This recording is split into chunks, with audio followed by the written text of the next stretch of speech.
안녕하십니까. 스포츠 비즈니스맨에 오신 걸 환영합니다. 오늘은 MLB 역사에 대한 두 번째 영상입니다. 얼마 전 영상에서 메이저리그 야구의 역사를 살펴보면서 보류 조항에 대해서 살펴보았습니다. 보류 조항은 선수에 대한 프로퍼티 라이트, 즉 재산권이라고 해야겠죠. 그 프로퍼티 라이트를 구단에게 주는 것입니다. 처음에는 모든 선수가 FA나 다름이 없었습니다. 그런데 보류 조항이 생기면서 FA는 없어졌고 그 상태가 오래 유지되었습니다. 연봉 조정 제도도 당시에는 없었고요. 그러면 어떻게 지금의 FA 제도가 도입되었을까요? 상당히 오랜 기간 법정 싸움의 결과로 1977년부터 FA가 적용되었습니다. 오늘은 그 역사를 살펴보겠습니다. 때는 1914년입니다. 당시에는 내셔널 리그와 아메리칸 리그가 합쳐져서 메이저리그 베이스볼 현재의 모습으로 당시에 잘 나가는 스포츠 리그였습니다. 그런데 1914년에 페더럴 리그라는 라이벌 리그가 생기게 된 것입니다. MLB는 독점력을 유지하고 페더럴 리그를 고사시키려고 자신들의 보류 조항에 영향이 있는 선수들이 페더럴 리그로 가는 것을 방해하기 시작합니다. 그러면서 1914년부터 2년간 페더럴 리그와의 전쟁이 시작됩니다. 이에 페더럴 리그 8개 구단이 MLB를 대상으로 반독점법을 위반하였다고 소송을 겁니다. 그리고 법정 싸움에서 승산을 높이고자 랜디스 판사가 있는 법원에 소장을 제출합니다. 랜디스 판사는 독점 행위에 엄격한 판사로 알려져 있기 때문입니다. 1907년 인디애나주의 스탠다드 오일에 내린 판결이 아주 유명한데요. 당시에 2,900만 달러, 현재 가치로는 약 9억 8천만 달러에 달하는 엄청난 벌금을 판결하였습니다. 그런데 상고심에서 뒤집힐 만큼 이 판결이 굉장히 강성인 어떤 내용이었다 이렇게 볼 수 있겠습니다.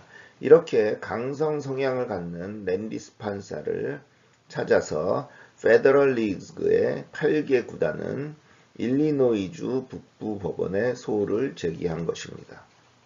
당시에 MLB 구단들은 상당히 두려워했다고 합니다. 이 판결에서 지면 보류 조항도 반독점법에 의해 금지될 위험에 처해 있기 때문입니다. 그리고 언론에서도 금방 판결이 나올 거라고 예상을 하고 있었습니다. 그런데 랜디스 판사는 예상과는 달리 이 판결을 내리지 않고 시간을 질질 끕니다. 1년이 지나도 판결을 내리지 않고 그러면서 암암리에 원고와 피고 간에 협상을 하도록 종용을 합니다. 결과적으로 MLB는 그 1년이라는 시간 동안에 페더럴 리그에 있는 8개 구단을 설득하기 시작합니다. 그래서 결과적으로는 7개 구단과 나름대로 합의를 하게 됩니다. 볼티모어 테라핀스만 제외하군요. 그래서 이 반독점 소송은 없어지게 되고 페더럴 리그도 사라지게 됩니다. 자연히 소송도 사라졌죠. 후문에 의하면 랜디스 판사는 이 사건을 맡게 되어서 매우 불쾌했다고 합니다. 메이저리그 야구를 좋아하는 판사 입장에서 메이저리그 베이스볼에 불리한 판결을 내리고 싶지도 않았고 그렇다고 해서 반독점법을 엄하게 준수하는 자신의 명성을 깨고 페더럴 리그 구단이 제기한 소송을 기각하기도 싫었기 때문입니다. 이러한 공로를 인정받아서 랜디스 판사는 훗날 1920년에 메이저리그 베이스볼의 초대 커미셔너로 오르게 됩니다. 그리고 그가 사망한 1944년까지 오랜 기간 그 자리에 있었습니다. 그러나 합의를 하지 않은 한 팀, 볼티모어는 홀로 새로운 소송을 제기합니다. 그리고 8만 달러의 피해 보상 소송에서 승리 판결을 받아냅니다. 결국 대법원까지 가게 되었죠. 그런데 1922년 대법관 올리버 홈스는 이전 판결과는 달리 반대로 MLB의 손을 들어줍니다. MLB의 비즈니스가 인터스테이트 커머스, 즉 연방의 어떤 비즈니스가 아니고 주 내에서 벌어지는 비즈니스라는 상당히 이해하기 어려운 이유를 들면서 반독점법을 위배하지 않았다는 판결을 내리게 됩니다. 이 판결은 결과적으로 메이저리그 야구의 반독점법 이그젬션, 즉 안티트러스트 로 이그젬션을 주게 됩니다. 즉 면제를 준 것이죠. 그래서 그 이후 50여 년간 여러 차례 소송이 있었지만 이 판결의 위력으로서 MLB는 모든 소송에서 이겨냅니다. 판례의 힘이라고 그럴까요? 역시 후문에 의하면 홈스 대법관도 예일 대학에서 야구팀 3루수를 했을 만큼 야구광으로 MLB에 대해서 우호적인 마음을 가지고 있었다고 합니다. 보류조항이라는 구단들의 담합의 결과물, 즉 선수들이 자신의 노동 서비스를 오직 소속팀에게만 제공할 수 있는 제약, 즉 선수 노동 시장을 수요 독점 시장으로 만드는 것입니다. 그럼에도 1970년 이전까지는 선수들이 아무런 소송을 제기하지 못합니다.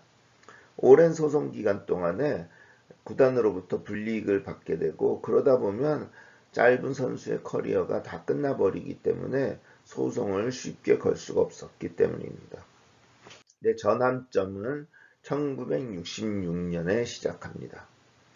MLBPA, 즉 메이저리그 베이스볼 선수 노조는 마빈 밀러를 수장으로 초빙합니다. 그는 US 철강 노조에서 활동했던 아주 강성의 성향으로서 MLBPA도 투쟁력이 굉장히 커졌습니다. 결과적으로 MLBPA는 미국 내 여러 노조 중에서도 상당히 투쟁력이 강한 노조로 성장해 갑니다. 1970년 1월에 커트 플러드는 소송을 제기합니다. 세인트루이스 카디널스의 올스타 외야수인 커트 플러드는 1969년에 필라델피아 필리스로 트레이드 되었습니다. 근데 필리스에 가고 싶지 않았어요. 그래서 필리스에 리포트를 하지 않고 나를 프리 에이전트로 만들어 달라고 요구합니다. 결과적으로 1971년에 플러드는 소속팀에 잠시 경기에 출전하고 은퇴를 한 이후에 계속 법정 싸움을 이어갑니다. 그러나 1, 2차 판결에서 모두 패소를 합니다. 그래서 대법원까지 가냐 이렇게 망설이고 있는데 MLBPA의 수장인 마빈 밀러가 플러드에게 다가와서 조언을 합니다. MLBPA가 모든 소송 비용을 다 지원해 줄 테니까 대법원으로 계속 소송을 이어가자 라고 제안을 합니다. 그리고 최고의 변호사를 제공합니다. 결과적으로는 대법원에서 5대 3대 1로 지게 됩니다. 순전히 이것도 이 앞서서 내려진 홈스 대법관의 판결의 영향입니다. 그러나 대법관들은 선수들에게 우호적인 의견을 내놓기도 합니다. 이제 야구도 인터스테이트 커머스, 즉 연방 내에서 벌어지는 상업이다 라는 의견을 제시합니다. 밀러는 1972년 4월 1일에 MLB 역사의 첫 번째 파업을 주도합니다. 이러한 어수선한 분위기 속에서 여기저기 선수들이 이의를 제기하고 법정으로 몰려갔습니다. 그리고 여기에 마빈 밀러가 많은 조언을 해줍니다. 싸이 영상의 수상자인 캐트피쉬 헌터는 계약에 정해진 의무를 다하지 못한다. 구단주가. 즉 연금보험 지급이라는 계약에 명시된 내용을 구단주가 이행하지 않는다고 이를 상대로 중재 재판을 가지고 갔습니다. 결과적으로 헌터는 어느 구단과도 계약을 할 자유가 있다는 판결을 받습니다. 결과적으로 헌터는 첫 번째 FA가 된 것입니다. 그리고 뉴욕 양키스와 5년간 450만 달러의 계약을 합니다. 이러한 내용의 뒤에는 메이저리그 선수 노조의 수장인 마빈 밀러의 조언이 함께하였습니다. 이러한 분위기 속에서 결과적으로 MLB와 MLBPA, 즉 선수 노조는 협상을 하였고 마침내 합의에 이르게 됩니다. 결과적으로 3년의 서비스가 지나면 연봉 조정 제도의 어떤 혜택을 볼 수 있다라는 내용의 합의를 합니다. 그리고 얼마 후 6년의 서비스가 지나면 FA가 되는 제도에 이르게 됩니다.